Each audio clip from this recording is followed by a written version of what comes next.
welcome back to another episode of the Retriever Handler Podcast. We're on episode number 5, right? 5? 5's up. We just wrapped up a very, very awesome interview with Justin Smith. That name might ring a bell to you. He is the founder of a new game in town in the dog competition space, Hunting Retriever Trials, which HRT? Is that what they call it? Yeah, they do call it HRT, I guess. But I mean, we had some unanswered. We had some, questions for him that he answered. Provided some really good insight to what this is all about. Basically, I mean, if your dog's there, at that level, go win some money. Don't talk about it, be about it. So I'm actually really excited to see where that goes after talking. He seems like a very ambitious person, and I truly think this is going to succeed after speaking with him. I think that that's in the right hands with Justin. Justin's was a very, very cool guy. Yeah. Yep.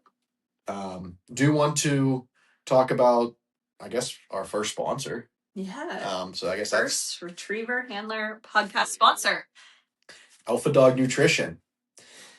Complete nutritional supplements for every dog. We've been using Alpha Dog supplements for over 5 years now and have not looked back. From healthier coats to solid stools, Alpha Dog has a solution for every condition. Use code RH15 at checkout to save 15% off your next order. That's R as in retriever, H as in handler, RH15. Alpha Dog Nutrition, peak performance starts here. And here's Justin Smith. All right. We are welcomed on by a very special guest, Justin Smith, the owner of Cowboy Country Retrievers and the founder of a new game in town called Hunting Retriever Trials. I'm sure a lot of you have heard of that and have seen it on Facebook and Instagram. So, Justin, welcome. And why don't you just give us a kind of a quick synopsis of yourself and a little bit about your business. So like you said, I am the owner of Cowboy Country Retrievers. I mostly train gun dogs, few hunt test dogs, ran a handful of field trials, not a lot, but mostly AKC and HRC tests. I run a pretty small kennel. Not a whole lot. It's generally just me. And in the summers, I get some high school boys to come work. That's when, really my busy season is late spring and summer and early fall. I have a wife. She's a teacher and a softball coach, and have a 2.5 going on 30 daughter right now. Awesome. Good for you. Good for you. Before we actually get into the main part of this interview, we do like to kind of do like a little bit of an icebreaker where we'll just do 10 quick questions. We call them rapid fire questions. They're a little bit bizarre, but it's a good Perfect. way to break the ice. And so we'll start off. Go ahead, B. Okay. This first one's kind of weird, but why is a boxing ring actually square? I don't know why, but it gives an advantage to pin a guy up in a corner and beat the heck out of him. Good answer. Favorite TV show of all time? Show or movie? Show. It's hard for me to pass up Yellowstone, at least the first few seasons. The last few seasons were kind of sorry. Favorite movie of all time? Lonesome Dove. Favorite band or musician? Probably Turnpike Troubadours. If you had to eat a crayon, which color would you choose? Red. If you could eat dinner with any famous person, dead or alive, who would it be? Jesus Christ. Nice. Favorite sports team? The Oklahoma State Cowboys. Will the Steelers ever win a Super Bowl under new head coach Mike McCarthy? Maybe. I don't follow professional football, but they got Mason Rudolph, who's a former Cowboy. So maybe if he can actually play as good in the pros as he did in college, they might have a chance. Is Dale Earnhardt the greatest NASCAR driver of all time? Yeah, I'd say so. Good answer. Okay, yeah, that was our quick icebreaker. Um, the Oklahoma State Cowboys. So yeah, Pitt. We're a big Pitt football team Uh fans, huh. and there was a part there where Pitt played Oklahoma State like a home and away, and Mason Right. Rudolph just torched us for those 2 years. I Yeah. mean, it was insane. Yeah. Well, you actually had Mason Rudolph and James Washington Yep. for a small time, and James, I mean, I believe he broke all kinds of Oklahoma State records, and is a super good dude too. Oh yeah, those two together, they crushed us every year. So Mm-hmm. it's Just kind of funny seeing Mason Rudolph back, but yeah, right. I don't know what the plans are for him this year, but we'll see. Right. So yeah, you told us a little bit about your business already. Let's just jump into kind of why we are having this. Talk to us about the hunting retriever trials and kind of why you decided to jump into this and start this. Yeah, so I wanted to start this, and I brainstormed it around with a couple other buddies, and I've really had a big help from another trainer here in Oklahoma named Justin Jackson. And what we wanted to bring to the industry is another game um, that really provided an avenue of money for the trainers and for the owners of all these retrievers, for whether it's a professional or a pro trained dog, or an amateur trained dog. You know, a lot of the hunt test and field trial scene, the only people that truly can make some money at this deal is us trainers. And we wanted to provide something to where owners could start seeing, possibly a return on this big, large investment that they're putting into these dogs. And we all love our dogs and love the sport and love the games, but I come from a rodeo background, and I love team roping and I love rodeo and going up and down the road. But it was also nice to compete for some money, um, too. We could have stayed at home and roped and had all the fun we wanted, but it was also fun to go out and compete too. And the incentive to competing and winning was money back then, and even now it's a massive now. And I think it would be neat to see the industry start kind of turning that way. So are you as a trainer, are you currently more of like an HRC or an AKC guy? It's really about 50-50 nowadays. Whenever I first started, I was mostly AKC. And then the last couple years, I've started doing more HRC style stuff. But right now it's 50-50. That's kind of in my area.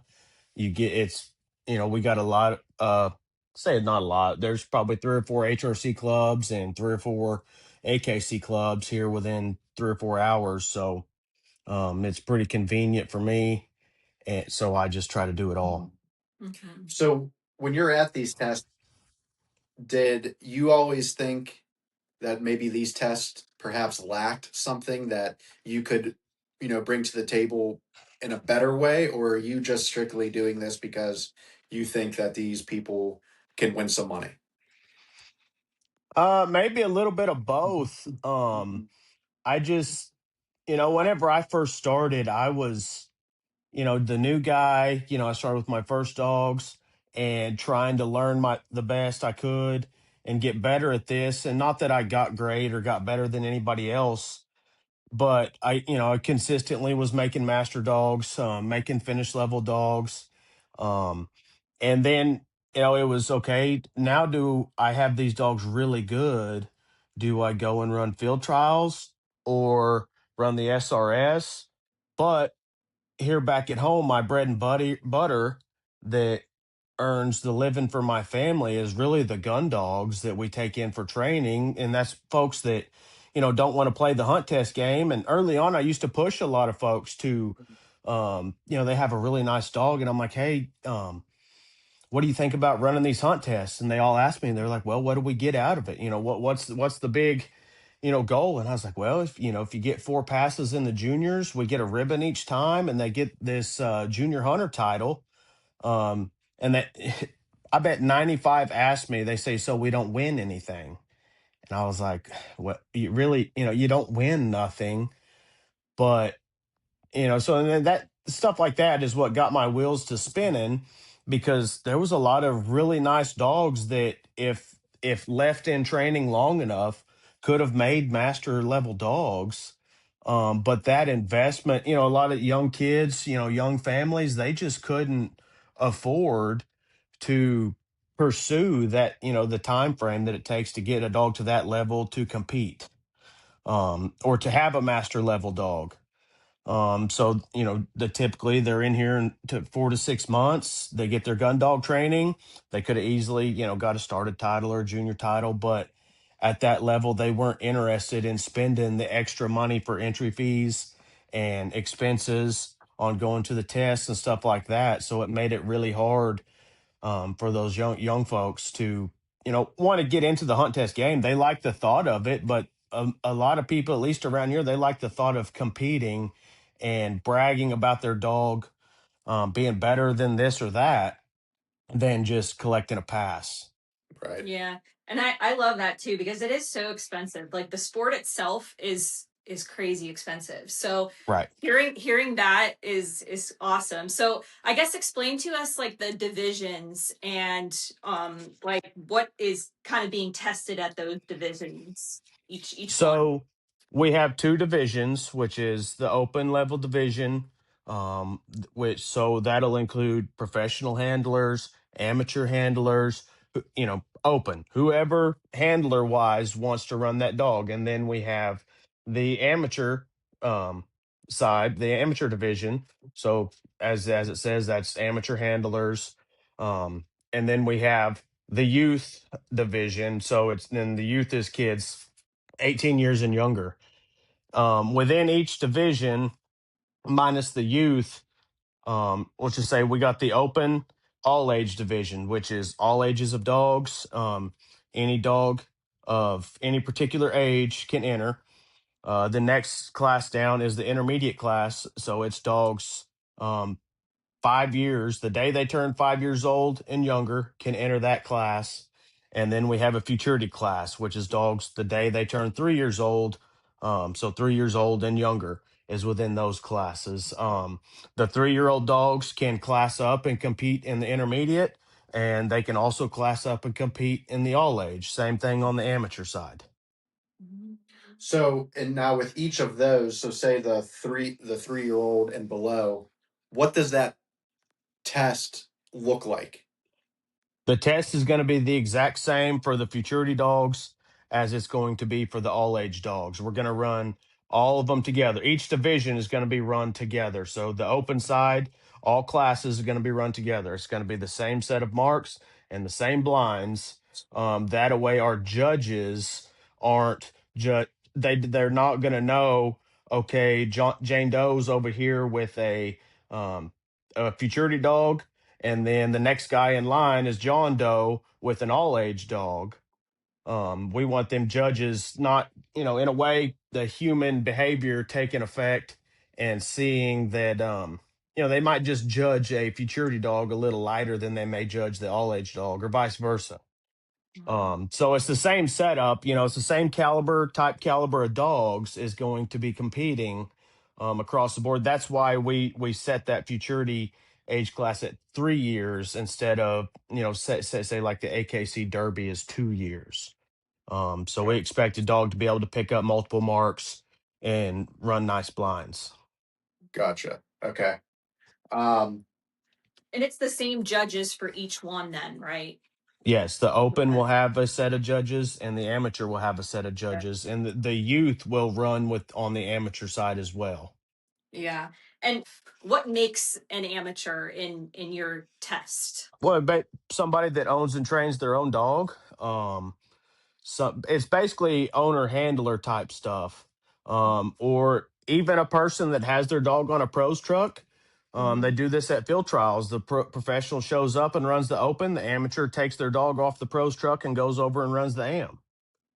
We're kind of the same way. Um, is that an advantage? Maybe.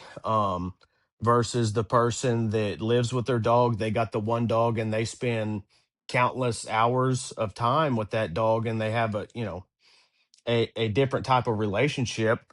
Um, I don't know that there's an advantage either way there. But yeah, an amateur is somebody that's not a professional trainer, basically. I saw on Facebook that I don't know if it's this weekend or in the next few days that the test was canceled due to lack of entries. Is that correct? Right. Yeah, the event that we were going to have in Giddings, Texas, we had to cancel that. We didn't get enough entries to be able to put it on. And I know you're not a mind reader, but is there something you can maybe attribute this to? Um, is it like a good reason why, or do you think people are maybe just still up in the air about this? Um, the part of me, I'll be slightly politically correct. Some of the main reasons that I've heard, I probably better not broadcast over the air. Um, but a lot of what I think is that we're so new and it's different that people, they kind of want to sit on the fence and watch and see, how is this going to go? What's it going to look like? Even though we've explained it's going to look just like a master test, but the distances may be, slightly longer. But I think it's just mostly folks sitting on the fence, and just want to see this deal, crack off first before they, dive into it. I mean, because our entry fees are a little bit higher. It's actually more than a little bit. It's quite a bit higher, but um, we had to, to have the type of payouts that we're wanting to have, just the way the maths, we have to, that's kind of where it falls and where it needs to be. So would you say like so say I mean right now we're training for season with our two puppies, but Mhm. let's just say we were training for finish and we get their finish title. Would you say like after a finish title or a master title that this would be like a great segue maybe into like the SRS, or kind of like where would you see that falls into? Absolutely. I think where we fit in this niche of dog sports is bridging the gap between finished and master to the SRS. Okay. We're, because we're not going to throw crazy wacky stuff. We're still using birds. There's no gun involved. There's going to be a shot in the field. There'll be a flyer, you know everything. People can train for what we have set up. I just listened to a podcast today. I'm a big podcast listener, but the SRS Crown had a big, in the fifth series they had that big dog leg blind. um and that's a separator in nearly any event, but we're not going to have stuff like that, so that the people fresh out of getting their finish title or master title, they're not having to train for some of these crazy things that they might see at the SRS. They can go to our stuff and compete and hopefully win some money. And then also kind of see where their dog stacks up. They're trying hard, they're training hard, they're pushing. Versus a lot of times your everyday weekend hunt tester, they're just, I mean, they just want that next pass, just enough for the next pass. Um, versus trying to make their dog the best, and just spending that extra time with their dog and to make them better, to be a student of the game and learn the sport, and be more knowledgeable dog handler. So that's where we really are bridging that gap, in my opinion. Yeah. I love the idea, I really do. But Well, I'm thanks. dying to know what does it take to start something like this? Mm-hmm. I mean, it didn't take a lot, just some mental horsepower, a little bit, Yeah. some brainstorming. Luckily for me, coming from the equine industry, there's so much of this. I've been brought up and raised in this. My whole life I was spent on a family farm and ranch, and we had horses, cattle. I showed cattle, showed hogs. We showed the horses. We went to horse shows, and then we roped competitively for money. So the judging side of it, I understand. the money side of it, I understand the format of how to, the best way to pay people out. I've seen it all my whole life. And now going on 9 years of being in the dog industry, I understand the dog industry. So now I'm just trying to pair the two together because those two industries mirror one another. Um, Nowadays there's professional horse trainers that are training these horses for owners and then taking them to the shows or taking them to the rodeos and competing on them. The same deal in the dog world. And then even in horses, there's amateurs training their own horses and taking them and competing against other professionals and amateurs at their deal. So we're really the same. And and like I said, it just took some time and thought and, traveling to hunt test, I have plenty of windshield time. So then I'm typically by myself. So I'll call a couple of my buddies and we'll just, a lot of times we're all driving to the same hunt test. So we're just chit chatting um, about doing this deal. Hmm. You know, you made a good point earlier when you said that some people might just like to sit on the sidelines and watch to see how things play out. Hmm. And I agree with you. I think that might be what's happening here. But, on the flip side of that, wouldn't you think people might want to get an early jump on that before this takes off to say, hey, like, let me go win some money now before maybe some of these high profile dogs come in here? Hmm. Yeah, I mean that's what I would think. I've got plenty of clients and new clients that they see my Facebook page and see me sharing the stuff, and they're like, "Hey, do you think? Oh, I got a dog in there named Nova right now, and she's bred really nice, and this kid's just a local duck hunter, and he said, he brought her here at 6 months. He's like, hey, you think Nova could compete at that? Um, and I was like, maybe. It takes time and training. And 2 years ago, I trained a little dog for him, and she wasn't of this caliber, but he didn't have any interest in the hunt test just because there was nothing to win.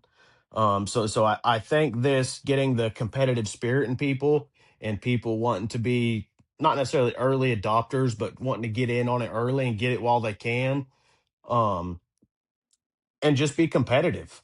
Um, so because who knows, a lot of these big pros, and I'll say this, they've built their business, and I'm one of them. We built our business around going and getting the pass.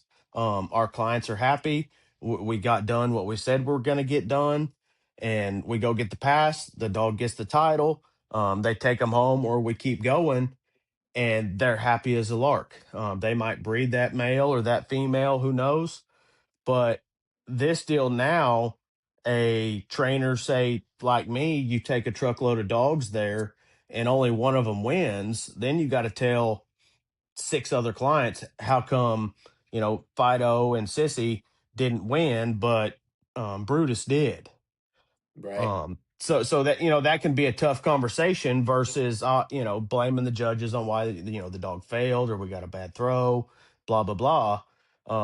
Now you're telling them that hey, your dog lost, Right. and this one won. So it's a tough conversation, but um, um, it's just part of life too. Yeah. That's a good point. I actually didn't even think of it like that, but that is actually a really good point. Um, what about like just like general rules? Like, Yeah. Like, do you have to wear camo? Like, do you have to shoot a gun? Real, like, do you use real ducks? Like, what's the format kind of? Yeah, we use real ducks. You don't have to wear camo. It's not necessarily a rule. Need to put it in there because that's what we're given with our membership. A black handler's jacket. Professional dress. Our deal's going to be live streamed. So people are going to be watching it. I mean, if you want to dress like a slob, people across the world are going to see that you're dressed like a slob. But but yeah, black handlers jackets, no gun at the line. They're just going to be a mat up there, and you stand beside your dog and let them go get the marks and run the blind. Okay. Um, Nothing, and it's all of it subject to judge. We're not telling people they can or can't talk to their dogs, but our judges know. Hey, I mean, if somebody's sitting there having to talk a dog over there into looking at a bird, a judge might note that down that that's a piece of trainability there that dog's not pushing and pulling with them, they're having to talk and pull that dog or push that dog away from a certain mark. Mhm. Um, so we're letting that, we're a little freer on that because in master test, you're not allowed to talk to the dogs. In HRC test, you are allowed to talk to the dogs. So we're right there in the middle. It's just going to be judged. Yeah. I want to know which one you prefer out of HRC and AKC. Honestly, oh, I, I prefer the AKC tests. Um, I'll just call it the master tests. The HRC Grand is a different deal. I've never ran the Grand, but those Grand dogs are as high level anywhere in the world. That's why that event is so tough to pass. I My main problem, I think the environment at the HRC tests are better than the AKC tests, just in general. But that stuff, has never phased me. I don't really care. But the HRC side, I think the standard and a lot of handlers' standards are a little lower versus the master side, in my opinion. I think a master dog is a little bit better trained dog than the general finished dog. And I'm not saying, I'm not taking anything away from a finished dog, but I've watched many people in my area that have HRCH finished level dogs and they can't get out of the first series of a master. And it just eats their lunch. But I like them all.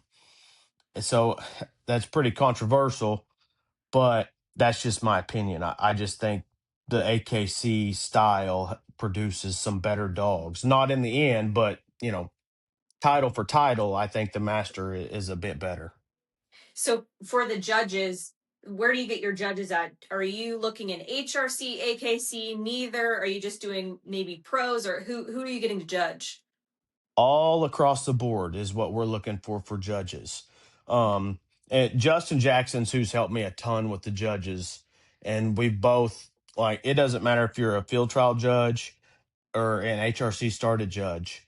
We just want really good dog people that know where to put birds and understand dogs is our deal. Because our tests need to be tough. They don't need to be crazy and wacky. They just need to be tough, well placed birds. So it doesn't matter. Even at the event in Texas, we had, I think, two grand judges, one field trial judge, an SRS competitor, um, a professional trainer, and some AKC guys. Um, in Georgia coming up, we got guys that have ran from HRC all the way to field trial themselves, master national judges, an SRS competitor. So we're taking everybody. We just want really good dog people. Mm. And what would be like your exact, like, I'll say, game day role at these events? Are you competing? Are you just making sure everything's No, running smooth? yeah, management basically. I'm not going to compete. Just I don't feel right myself being the founder of this deal competing. I just don't feel right about that. As much as I would like to be a part of it and compete, I just want this to go smooth for everybody. I want the judges to be happy and want to come back to the next one. I want my media lady to be happy and treated right and understand what we're doing. Mostly I want the owners and the handlers to be super pleased because they're going to be some mad people because they lost, but I want them to be able to tell people, we might have lost, but that was a great event. Yep. We had fun. We were competing against high level dogs, um, and the best dog that day won. It is what it is. So it's just a lot of management on my side. Mm. Yeah. Do you have any like prominent professional trainers that have really taken taken to this and are really trying to help you grow this? Justin Jackson is one. I've mentioned him as one. Another trainer in Texas, Ryan Midow. I've talked to a ton of guys across the country. Um, that are all about it. You know, that especially last fall, whenever I really kicked this off on Facebook, man, they were all calling me, and they were really a lot calling Justin, because Justin does run the Grand and the Master National, and I don't. I stay here at the house. I sent dogs with Justin, and I sent a dog to the Master National with another pro. Um, so, and, and I just get the feedback from him, of these guys. And Justin's been in the game longer than me. Um, so, he gives me the feedback and lets me know what the guys are saying, what people are thinking, their likes and dislikes of this. And, I'm open to suggestions on anything. Um, so I just want it to be fair and competitive, and people to like this. Not everybody's going to like it, and that's fine. But Um, but yeah, that's kind of the gist of that. Yeah, I do think that, if so, let's just take me for instance, if I come to this, there would definitely be a little bit of a learning curve for me because I'm so used to the pass fail, right? I'm not so used to Right. like winning, and I'm wondering if, Hmm. but if I were, if, I mean, I would get past that, right? As me being a competitive person, I would easily get past that and just try to win the next one. I'm just thinking how many of those people would never come back because they lost, Yeah. you know? Right. Yeah, but how many people go to a hunt test and come back because they failed? They Yeah, see Exactly. of where. course, of course. Exactly. Yeah. Yeah, they see where their dog, might have screwed up. They see where we can be better at, areas we can be better at. And same thing with this deal. Our the people are the contestants are going to be able to see their score sheets. At the end, if somebody say is dropped for this or that or whatever, their score wasn't high enough to make it to the next series. Hey, can I see my sheet? And you can see, on this mark, your dog was scored this, and you can see, why. And the dog was scored this on a blind, and you can see why. And then you think back in your head, oh yeah, well, you know, Silly Sue did give me two cast refusals right here, and I did have to handle her over here on this mark, and she really didn't handle that well. Versus the other dogs that are moving on, they all went out, and front footed a mark or made a little loop in the area and picked up the bird, and did everything clean. So I mean, that's just how people get better. Yeah, of course. I know. I completely agree with you. Um, Talk to me about like where you see this in 10 years. Like what would make you sit back and say, okay, you know what, I did it. Is it titles? Is it, just kind of what would make you Satisfied. satisfied? Yeah, and Yes. happy. Satisfied. Um, One thing, so actually two things. The first one I really can't mention yet because it's something we got brewing for next year, that about the 1st of July that we're gonna put out there. But in my vision, what I would like to see is a lot more guys training dogs, a lot more people buying high end, well bred dogs, even if they're just a casual hunter. Um, that because a lot of people don't understand the titles, they don't see why this Master Hunter Punch I have is better than the other Master Hunter Oak that I have. So if Punch has won 32,000 in his career and Oak has won 12,000, they're going to be real proud to have a dog or a puppy out of Punch. They can all go brag to their buddies, Punch, he won, X amount of dollars, and the mother to the litter won X amount of dollars, and wow. Um, but really, and it's a goal for me just because I have a young family. Um, a lot of my buddies have young families, that are trainers, and there's a lot of us that are, late 20s, early 30s, coming 40, that we're going to be here for a while. And then there's another group of guys that, that are looking to retire or on the edge. I want it to be where these guys don't have to spend weeks and weeks and weeks on end and weekends gone away from their families, which instead they can go hit 3 events a year and hopefully win enough money to support their family or add to their income. These owners can start seeing a return on their investment, um, of what they're putting into these dogs being trained. So guys, professionals are not having to take on X number of dogs just to pay the bills. They can take 10 dogs and go win 10 years down the road. They can have a smaller kennel. They're not, tied down as bad as some of us are. There's other guys run better businesses than me, but I just want, pros to have a little more freedom, let it be somewhat of a normal job. Um, you're not having to be gone every weekend. And my one buddy Ryan, was generally for the last, this would have been the fourth year I sent a dog with him to the Master National, and this year he told me he's not going because it's in Oregon, and he ran the numbers on X amount of dogs and what it's going to cost, and he was like, "Dude, I'll be gone for 28 days just to run one big event." Mm-hmm. And he's got a teenage son, a teenage daughter, and then a early teen son. That's just, I don't know. I had a field trial trainer told me years ago, just because I was wanting to go buy a dog from him, and I wanted to come look at her on the weekend.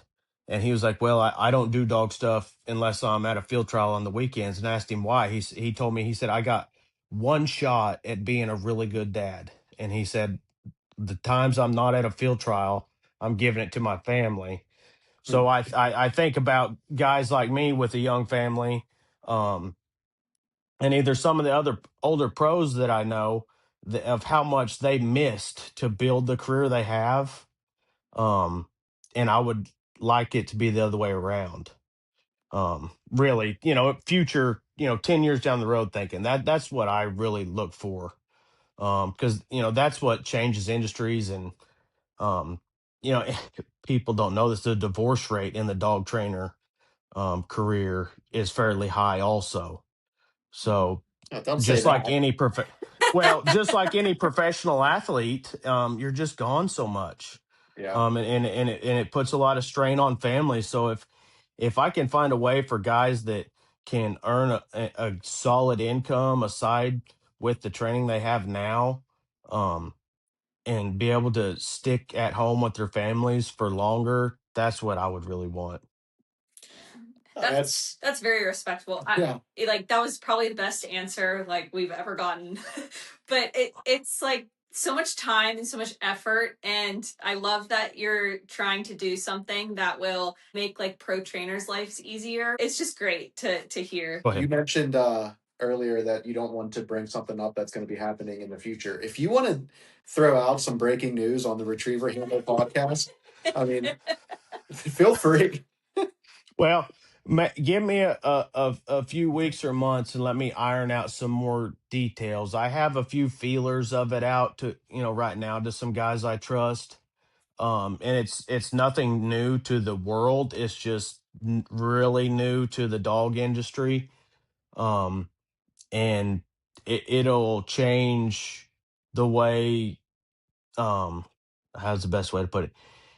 It'll change the way dogs are being bred and marketed, and it'll change the money that these events will be paying out big time.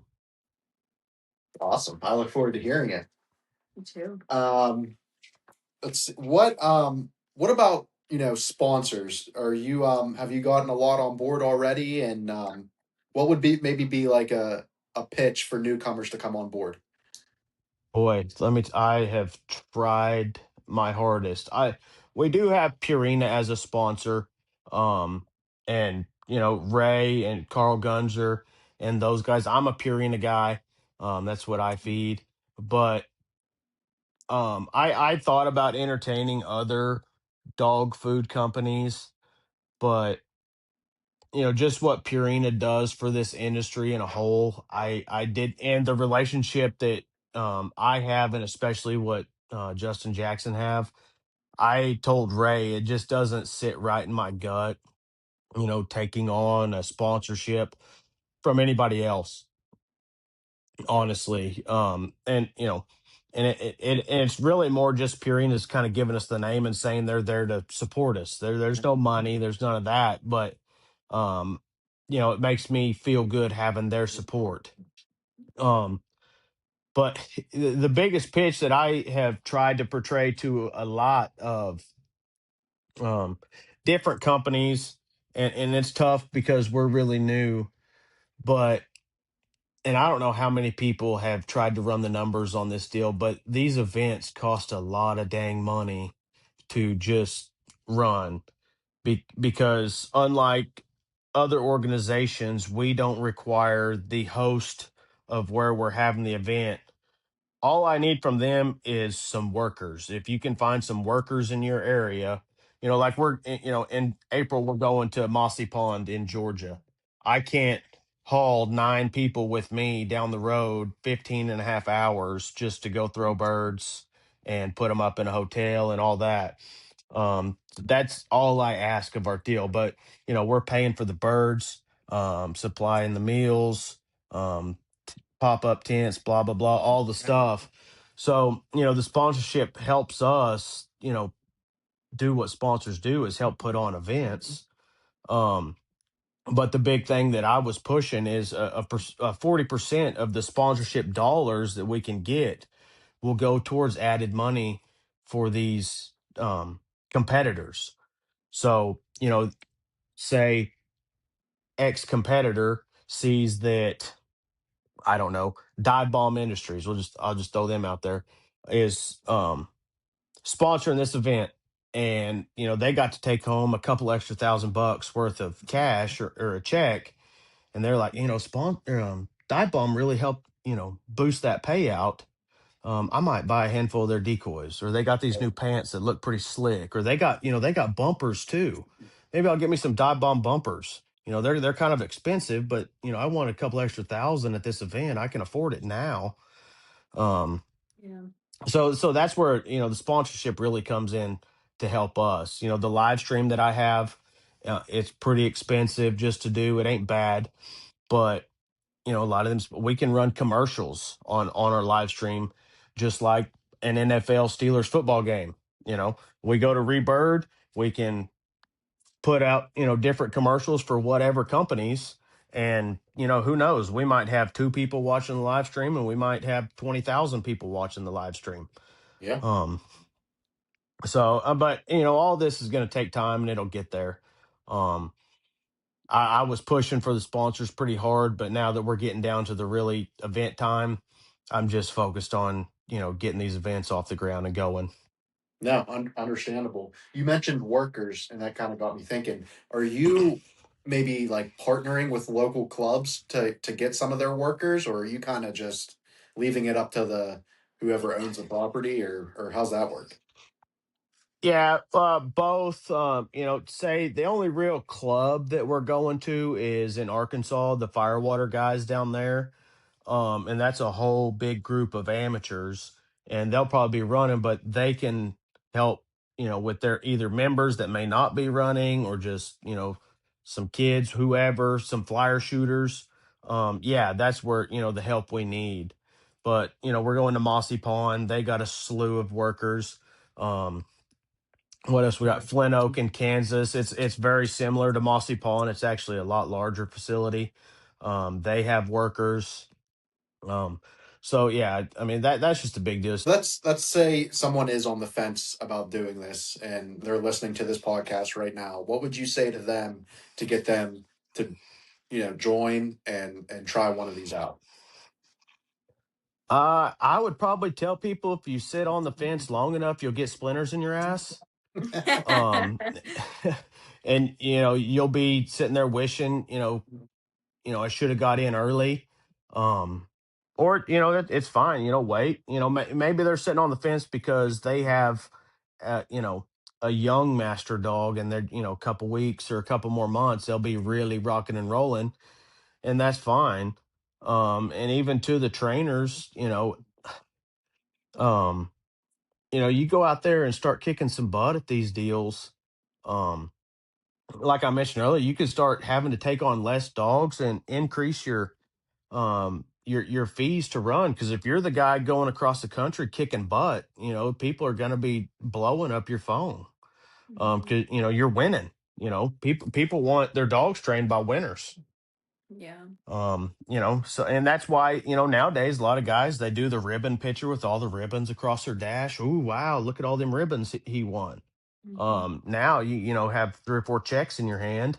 Yep. You're pretty happy, and you're sent, you're whatever, how they pay their clients, that winnings, but that client's going to tell their buddy. It's just like racehorses. There's all these big money people, and they do it for the prestige. They want to win the big money, but they have the horse that's out there kicking everybody's butt in the Kentucky Derby. Yep. In my opinion, and you didn't ask me, but I'm going to say it anyway. I think I this is I need more opinions. well, this is all good though, but I think it's going to go from like 0 to 100 for you. I think Like so. it's Yeah, just gonna take off like overnight. I can see that happening. right. And, You and, know. and we do too. That's why we've been saying, and even the guys in Georgia and the guys in Arkansas, I've talked to them. They were we just need one event. Yep. People need to see it, and we'll be good. And we don't have the AKC test and the HRC test have been here for 30 years. AKC has been longer than that. And the field trials certainly longer than that. But whenever I was a little kid, I grew up watching the ESPN outdoor games. Yep. I still remember watching that stuff. So that gives the SRS um some credibility there. And it's built into what it is now. It's a great event. And we're hoping to do something similar. It's kind of a grassroots type deal. Yep. And even AKC and HRC had to start somewhere too. So, I Right, mean, you say 30 years ago. I mean, think about where you'll be in 30 years with this. That's just right, awesome. So, right. And I've said the other 2 podcasts I went on, and a big thing that AKC tests are missing. HRC does it a little bit, but it's a different deal. There's not enough kids getting involved in this sport. Um, the best way, most kids come up in this is they go clean kennels for a pro trainer, they go throw birds for a pro trainer, and then they learn, and that's kind of the progression. Um, but there's a lot, if these owners that have a dog on a pro truck, and hey, Sally wants to go run Fido in that youth. All right, great. Go be able to go compete against other youth. That's what I did my whole life. I competed against other youth, whether it was rodeoing or showing livestock and stuff like that. And that's what, built me into what I had today. Um, so that's what, we're really trying to push, get some kids, bring them and let them run these dogs, good or bad. It puts them in a competitive environment, not just, you know, smack them on the butt and say you did a good job. Let's go win and be competitive. yeah, and it's good that you have a youth division too, because the HRC and AKC world, we're not getting nobody's getting any younger in those Right. environments. So that's Right. that's an advantage that you have, to have a youth division, a whole youth division. So Right. Well, and go to an HRC test, especially an AKC field trial, um, and look around. There ain't many young kids running around there running a right, dog. right, Um, and not at all. It's generally the other side. You know, yeah, there's a lot of seniors that are out there, and this sport takes a lot of money, and that's what a lot of people start playing it when they finally the kids are out of the house, or they did it whenever they were 20, and then they had a family and they had to take a break for 18 years, and now that the kids are out of the house, they're back to running dogs. Yep. yeah. But if instead right there in the middle they would have had something to let their kids run and compete with these dogs, um maybe that would have been different. Yeah, absolutely. I'm a firm believer in competition breeds success, right? And well, Yeah.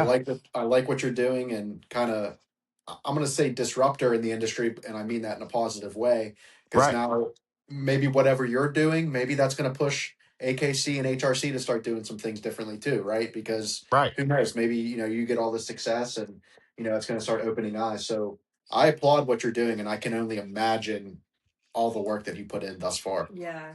Right. No, I appreciate that, and yeah, the same thing. Like you just said, iron sharpens iron. You know what I Yeah, mean? There's got to absolutely. be something um, to push these industries along, and across the board, whether it's the Steelers football team or NIL and college sports now, it's money that drives industries. Yeah, Oh. absolutely.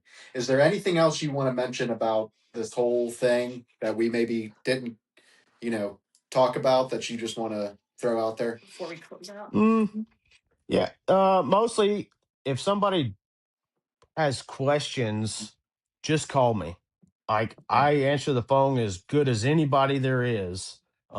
Unless it's these spammers that I get, I'm about used to their numbers. I know what it looks like now. Yeah. But just call me and talk to me about it. Like I'll talk to anybody. I'll hear anybody's thoughts, questions, all of that. Just please call me. Um, and we're called Justin Jackson. Um, give us a call and give us your thoughts, good or bad. I don't care. I can take a lot on the chin. And it's fine. And the people that don't want to run it or sitting on the fence, that's okay. Just watch us and support us. Yeah, Um, there's enough negativity in this world. I mean, don't shoot something down when somebody's trying to make something better for yep, all of us. yep. Exactly. Yeah, well, hey, this has been awesome. And honestly, we wish you all the success in the world. I think Yes. what you've done so far has been awesome, and we love the idea of it. We hope to get to the level soon with these new puppies we have to be able to compete in one of these because we love the idea. And yeah, so thank you very much Yes, thank for you. coming on, and love to have you back and talk about all the success you've had. Yeah. Yeah, no, thank y'all, and just keep training them puppies. Next year you might be wanting to enter them up. Who Yeah, Yeah. knows? I hope that's the case. Let's yeah, cross our fingers. yeah. Got a Yeah, lot of work to do, but we'll get there. Yeah. Totally yeah. agree. All right, Justin, thank you very much. And like I said, best of luck to you in the future. All right, thank you guys.